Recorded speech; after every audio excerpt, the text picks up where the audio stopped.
Hi friends, welcome back to my channel cook with Sami. இனி நம்ம super and டேஸ்டியான உளுந்து சட்னி எப்படி பண்ணுறதுன்னு பார்க்கலாம்.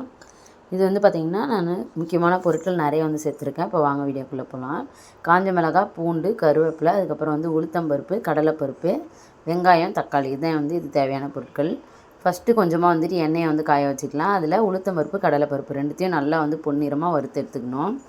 நல்லா வந்து கலர் சேஞ்ச் ஆகிற அளவுக்கு நல்லா வறுக்கணும், கரிஞ்சிடக்கூடாது. நல்லா பக்குவமாக வந்து வறுத்தெடுக்கணும். அப்போ தான் நமக்கு சட்னியோட டேஸ்ட்டு ரொம்பவே சூப்பராக இருக்கும். கண்டிப்பாக இந்த சட்னி வந்து ட்ரை பண்ணி பாருங்கள், ரொம்பவே அருமையாக இருக்கும். இட்லி, தோசை எல்லாத்துக்குமே சூப்பரான காம்பினேஷனாக இருக்கும். இப்போ பருப்பு நல்லா வந்துட்டு பொன்னிறமாக மாறி வந்துடுச்சு. இப்போ பூண்டு, அதுக்கப்புறம் வந்துட்டு காஞ்ச மிளகாய் சேர்த்துக்கலாம். சேர்த்து அதையும் நல்லா வந்து வறுத்து விட்டுக்கலாம். அதுவுமே நல்லா வந்து வறுத்து வரணும். இப்போ இது எல்லாமே நல்லா வந்து வந்துட்டுருக்கு. நல்லா வந்து கலர் சேஞ்ச் ஆனதுக்கப்புறம் நான் காமிக்கிறேன் பாருங்கள். கொஞ்சமாக கருவேப்பிலை சேர்த்துக்கலாம். இதுலேயே கருவேப்பிலையும் சேர்த்து நல்லா வந்து கலந்து விட்டுருங்க. ரொம்பவே டேஸ்டியாக இருக்கும் இந்த சட்னி. கண்டிப்பாக இதே மாதிரி மெத்தடில் ட்ரை பண்ணி பாருங்கள் ஒரு முறை. இந்த மாதிரி எல்லாத்தையும் போட்டு நல்லா வந்துட்டு பொரித்து எடுத்துக்கணும். நம்ம எந்த அளவுக்கு நல்லா பொரிச்சு எடுக்கணுமோ அந்தளவுக்கு டேஸ்ட்டு சூப்பராக இருக்கும் நமக்கு சட்னியில். இப்போ நல்லா இதாகிடுச்சு. இப்போ வெங்காயம் வந்து சேர்த்துக்கலாம். வெங்காயத்தையும் சேர்த்து நல்லா வந்து வதக்கி விட்டுறலாம்.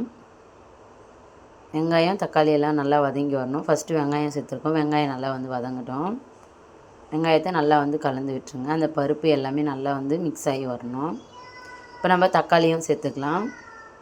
வெங்காயம் ஓரளவுக்கு வதங்கிடுச்சு. இப்போ தக்காளி சேர்க்குறேன். தக்காளி சேர்த்து நல்லா வந்து கலந்து விட்டுருங்க.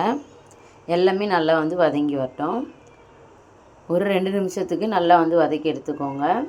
இப்போ தேவையான அளவு உப்பு போட்டுக்கலாம். நம்ம உப்பு போட்டோன்னா சீக்கிரமே நமக்கு வேலை முடிஞ்சிடும்.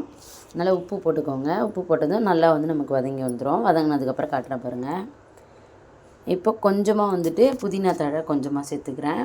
கண்டிப்பாக புதினா சேருங்க, அதோடய ஃப்ளேவரும் சூப்பராக இருக்கும் நமக்கு சட்னியில். கண்டிப்பாக மிஸ் பண்ணாமல் சேர்த்துக்கோங்க. ரொம்ப சூப்பராகவே இருக்கும் நமக்கு சட்னி. இப்போ நல்லா வந்து கலந்து விட்டுருங்க. இட்லி, தோசை எல்லாத்துக்கும் செம்மையான காம்பினேஷனாக இருக்கும். ஈவன் நம்ம வந்துட்டு பார்த்திங்கன்னா இது துவையல் மாதிரி கூட நம்ம வந்து சாப்பிட்லாம். ரொம்பவே டேஸ்டியாக இருக்கும் சாதத்துக்கும். இப்போ ரசம் சாதம், வெரைட்டி ரைஸ் அந்த மாதிரி செய்கிறோன்னா துவையல் மாதிரியே தொட்டு சாப்பிட்லாம். ரொம்பவே டேஸ்ட்டாக இருக்கும். இப்போ எல்லாம் நல்லா இப்போ எல்லாத்தையும் நம்ம நல்லா வந்து கலந்துட்டோம். இந்த அளவுக்கு நமக்கு நல்லா வதங்கி வரணும். அப்போ தான் சட்னியோட டேஸ்ட் வந்து சூப்பராக இருக்கும். இப்போ பார்த்திங்கன்னா நம்ம சேர்த்த புதினா எல்லாமே நல்லா வந்து வதங்கிடுச்சு. இப்போ அடுப்பு ஆஃப் பண்ணிக்கலாம். ஆஃப் பண்ணிட்டு ஒரு பிளேட்டில் வந்து எல்லாத்தையும் சேர்த்துக்கலாம். சேர்த்துட்டு அது நல்லா வந்து ஆற வச்சுடுங்க. நல்லா வந்து ஆறணும். சூடாக நம்ம வந்து அரைச்சிடக்கூடாது. இது நல்லா வந்து ஆறி வரணும். ஆறி வந்ததுக்கப்புறம் நம்ம மிக்ஸி ஜாரில் சேர்த்து அரைச்சி எடுத்துக்கலாம். ரொம்பவே டேஸ்ட்டாக இருக்கும். இப்போ பாருங்கள், சூடு எல்லாமே போயிடுச்சு. அது நல்லா ஆறிடுச்சு. இப்போ மிக்ஸி ஜாரில் எல்லாத்தையும் வந்து சேர்த்துக்கலாம்.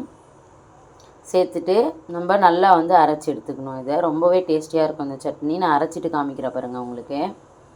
இப்போ இது எல்லாத்தையும் நல்லா வந்து அரைச்சிட்டு வந்துடலாம். பார்த்திங்கன்னா நல்லா அரைச்சிட்டு நான் இந்த கிண்ணத்தில் போட்டிருக்கேன் பாருங்கள். இந்த மாதிரி தான் இருக்கும் நமக்கு கலரு. இப்போ நம்ம தாளிச்சிக்கலாம் சட்னியை. சட்னி தாளிக்கிறது கடலெண்ணெய் இல்லை நல்லெண்ணெய் யூஸ் பண்ணிக்கோங்க. ரொம்ப சூப்பராக இருக்கும் இந்த சட்னிக்கு. நான் இன்றைக்கி நல்லெண்ணெயில் பண்ணுறேன். இப்போ நல்லெண்ணெய் ஊற்றியாச்சு, கடுகு உளுந்து போட்டாச்சு. இது நல்லா வந்து பொரிஞ்சு வரட்டும். பொரிஞ்சு வந்ததுக்கப்புறம் நம்ம வந்துட்டு கருவேப்பிலை, காஞ்ச மிளகாய் சேர்த்துக்கலாம். பாருங்கள், பொரிய ஆரம்பிச்சிச்சு. இப்போ காஞ்ச மிளகாய் ஒன்று வந்து சேர்த்துக்கிறேன், 2 மிளகாய். இப்போ கருவேப்பிலை சேர்த்துக்கலாம்.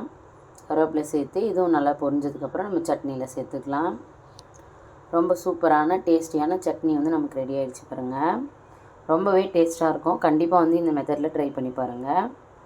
இப்போ சேர்த்தாச்சு.